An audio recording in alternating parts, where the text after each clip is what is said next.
recording. Oh, wow, la-di-da. Hello, everyone. Welcome to the next episode of Tea Time. Not Tea Time, this is Ren Reacts. And today, we're dealing with... Sorry, I just had to put something in my mouth there. We're dealing with a very special one. This is the Lang and O'Leary Exchange. This is Canadian. Oh, good for me. This channel is called Kids Right to Know. Alright. Yeah, kids do have a right to know a bunch of stuff.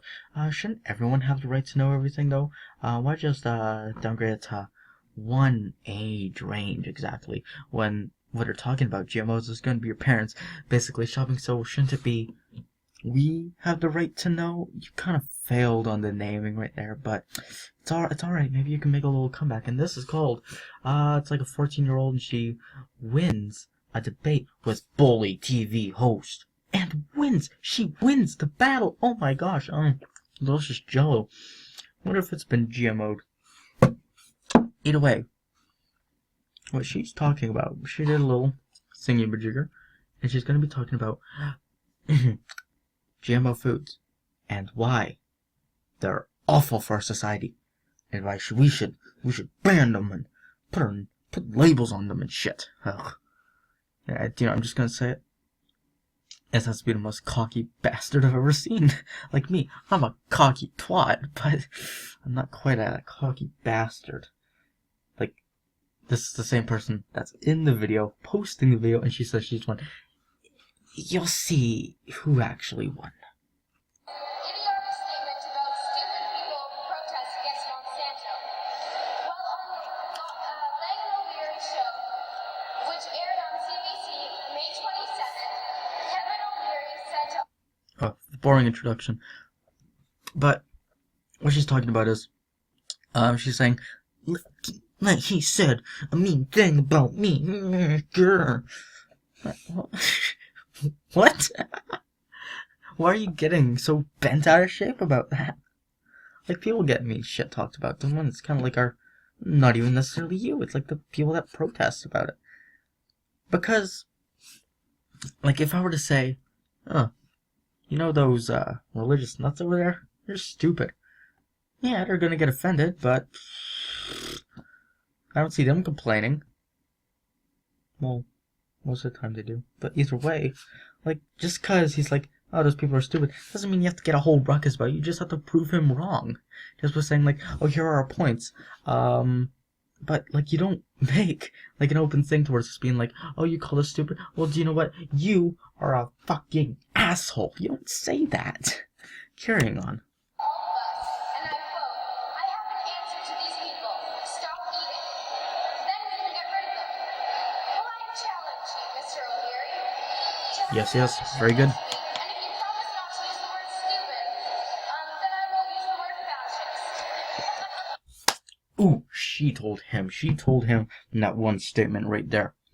If you don't call me stupid, I won't call you fascist. Ooh, I can just feel the burn. Ooh. Go. That was 14-year-old Rachel Parrott throwing down the gauntlet to Kevin. The teen activist is passionate about genetically modified food and, as you just heard, takes issue with a lot of things Kevin has to say. Yeah, this is quite interesting. She goes on the show and then she starts arguing with Kevin. Rachel's an activist and the founder of Kids Right to Know. Thank you for being here. Thank you for having me here. The makeup I used is from pigs that were genetically modified. Yeah, I don't complain about this. I don't know. What is makeup made out of? Awful point there. Poor me. But, seriously. All that she is she's just one of those pretty girls that's just like, oh, I feel like this for a certain way because I did research on it this one time. It's like that one girl in your class that did a project on how bad animals are treated. And she's like, I'm never going to eat meat again. Yeah, she's still eating meat to this day. She's just complaining about something and she doesn't know the full extent towards it because she didn't put in all of her research. Even I don't know enough about GMOs. Okay? I'm going to be trusting, like, Kevin O'Leary on this one. I'm going to be trusting scientists on this one. Not a 14-year-old girl. Pardon me. A 14-year-old girl on a subject that she might not know the full extent about. I'm not saying kids are stupid. I'm just saying, like, I'm gonna fully trust the older person on this, the one that has more experience and research into the topic at hand. For an example, me, I'm a younger person, okay? And the thing about me is, like, my opinions aren't meant to be taken fully seriously. I'm always open to a debate. This person is so close-minded. She thinks she's right 100% of the time. If you guys think I'm wrong, feel welcome to just say, hey, I don't think you're right on this topic, and I'll debate with you why I think I'm right, and you can debate with me why you think I'm wrong. My opinion might change, but this person is closed-minded towards that. She feels that I am right 100% of the time because I did this little bit of research into this one topic. You have to widen your horizon of a bunch of topics so you're able to provide a proper debate. If you're just saying one thing about GMOs, and the guy over here has like 10 things on GMOs, you're kind of being outweighed here. It doesn't matter how good that one point is. The guy with 10 more points is going to probably win that debate. Okay? Okay. Today, I want to start with how you came to be passionate about this. What was it about GMO that actually drew you in the first place? Well, originally I had to do a speech for my school, and I really wasn't sure what to do it on.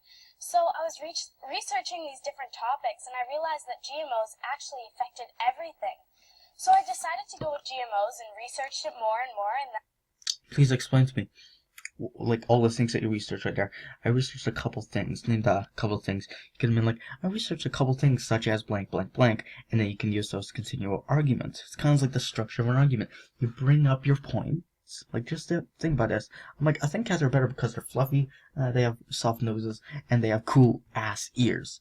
Okay, nice.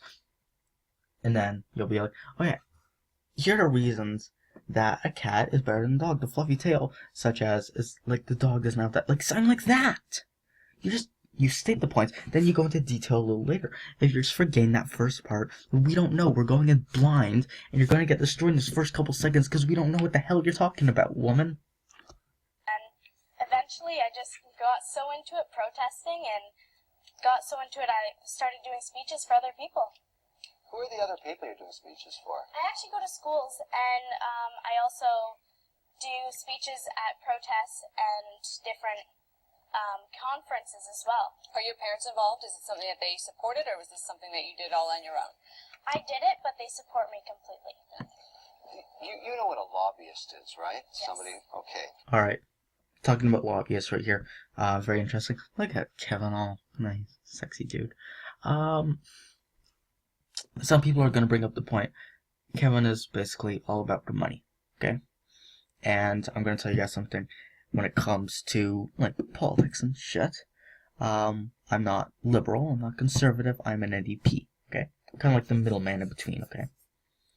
And I care about, like, a good amount about money, but I also care about a lot about the people and the environment as well, okay?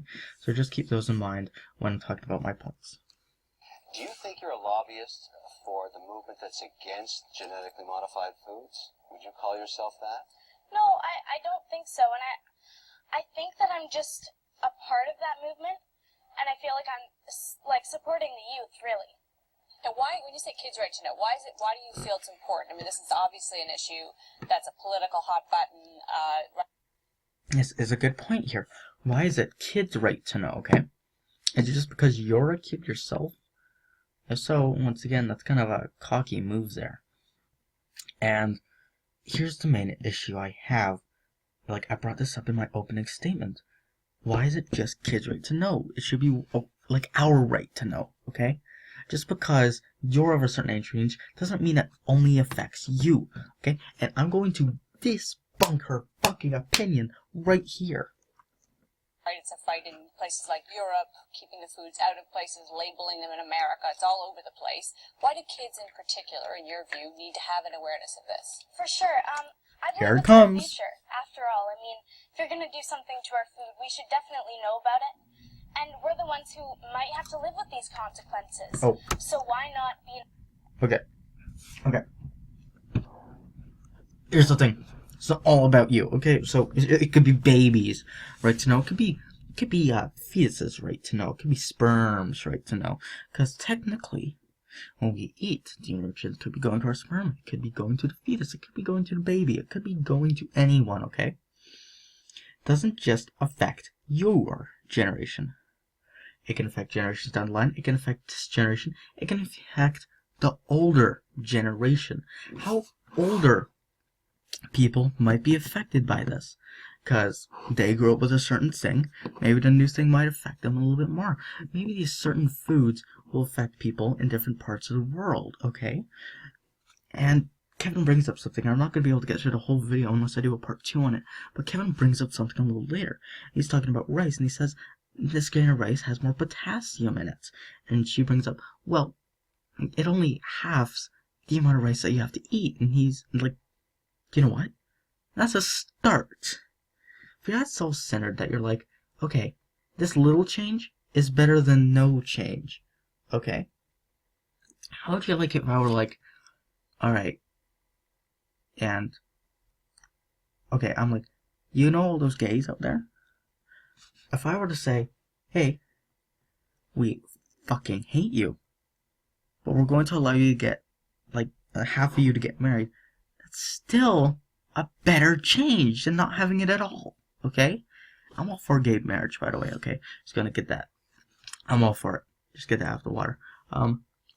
Delicious jello. But the thing she's saying is, no change, little change is better than, like, it's worse than anything, okay? You need to have that little bit of change so we can begin getting larger, okay? Maybe that half will begin protesting even more. And we can have more gay marriage, okay? You just can't say this little number doesn't count because it's little. That little number means a fucking lot. Informed about it. Do you make the assumption right out of the gate that all kids your age believe that this is a bad thing to experiment with foods to make them better or worse? Is this something that you think everybody thinks is bad? Not necessarily, but I believe that everyone has the right to know what's in their food. And that's exactly why. That's the name of her thing! Oh, except it's not everyone's right now. It's kids' right to know. I forgot about that. My whole campaign's about. And that's why I just want GMO labeling, and that way people can make informed decisions about what they want to eat. Do you worry at all about being used? Kevin sort of alluded to this. There are huge Wait for it, lobby wait for it, groups wait for on it, wait either for it. side of this. The companies that make the GMO foods and grains and the rest of it definitely have powerful lobby efforts, but so do the environmentalists and others. Do you worry about being used at all in this fight? No, because my own cause is different, I believe, because we're just the youth, and we're a complete Wait for it. part of it, but Wait we're for separate it. in a way because we're fighting not only for our food, but for our future and for our nature and our ecosystem. So I believe that we're completely different in a way. Alright, gonna bring this up. Yeah, GMOs could have a negative effect on our ecosystem. Certain animals eat certain things, and just a change in all of that could affect it. So companies will probably control it. The point that I'm going to bring up is I'm all for genetically modified food if it helps us, okay? If it's going to be harming us, I'm not for it. But if the food is going to be helping people across the whole world by adding extra nutrients, I'm all for it. Here's the thing, we're going to have to do it in a controlled area as well, okay? So other species don't get injured by it, okay? And that is the best point. It's a better point than what she's trying to convey right now, okay? All that she had to say was that. And you know what? Kevin most likely would have been like, props. Yeah, go ahead. We'll sticker. But she's talking about, it's just me that has to know. I'm all for the labeling as well. Some people want organic. I don't understand why. But that's the thing. That's all that we need. It's just labeling, control, and make sure it actually probably helps. So just do some studies into it. And secondly, I'm going to bring it up. You are being used. You're being used like a fucking guitar. Because what you're doing, you're a kid. And you know what? Kids get money. Kids get a lot of money. What do you think kids shows take off? Well, shows with kids in them. Like Toddlers and Tiaras. Little kid, like Fat Mother, it's like, little daughter, what's a Fat Mother? Ooh, money. You're just being used. You actually are. The group sees you. You're like, kid, people are going to get attention to that. Ooh, she has a similar opinion to what we do. Is she well diverse in it? No, doesn't matter. We'll send her out and we'll send her with notes. I'll see you guys next time.